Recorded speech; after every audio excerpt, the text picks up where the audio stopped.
Hello guys, ഞാനിന്ന് ലുലു വരെ ഒന്ന് പോയായിരുന്നു. സാധാരണഗതിയിൽ ഞാൻ എപ്പോഴൊക്കെ ലുലു പോയാലും എൻ്റെ കുറേ കൂറ ഫ്രണ്ട്സുണ്ട്. അവന്മാരാണെങ്കിൽ എന്നെ താറ്റും, നല്ല രീതിയിലിരുന്ന് താറ്റും. അതുകൊണ്ട് ഞാനാണെങ്കിൽ വിചാരിച്ചു ഇന്ന് ലുലു പോണതിൻ്റെ ഒരു വീഡിയോ തന്നെ അങ്ങ് എടുത്തിടാമെന്ന്.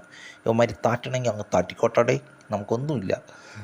ആക്ച്വലി ഞാൻ പോകണമെങ്കിൽ ഹൈപ്പർ മാർക്കറ്റ് മാത്രമേ പോകത്തുള്ളൂ. യവന്മാരാണെങ്കിൽ പോകണമെങ്കിൽ അവിടെ എല്ലായിടത്തും കയറി വിരവി വാറ്റി തിരിഞ്ഞ് ഒലിപ്പിച്ചിട്ടൊക്കെ വരത്തുള്ളൂ. ഞാൻ അങ്ങനെയല്ല. ഞാൻ ഹൈപ്പർ മാർക്കറ്റിൽ പോയി നമുക്ക് ആവശ്യമുള്ള സാധനം വാങ്ങി ഞാൻ അപ്പോൾ തന്നെ ഇറങ്ങും.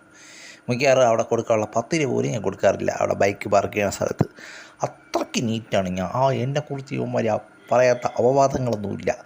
അതുകൊണ്ട് ഞാൻ ഇത്തവണ പോയിട്ട് നീറ്റായിട്ട് നമ്മുടെ മക്ഡൊണാൾഡ്സ് അണ്ണൻ്റെ കൂടെ ഇരുന്ന് ഒരു സെൽഫി എടുക്കാമെന്ന് വിചാരിച്ച്. പിന്നെ വിചാരിച്ച് സെൽഫിയൊക്കെ വേണ്ട, വീഡിയോ തന്നെ ആയിക്കളാമെന്ന് വിചാരിച്ചിട്ട് അങ്ങനെ അണ്ണൻ്റെ കൂടെ ഇരുന്ന്. അണ്ണൻ കിടിലല്ലേ, ആര് വന്നിരുന്നാലും ഒരു പരാതിയില്ല. അങ്ങനെ ഞങ്ങളൊരു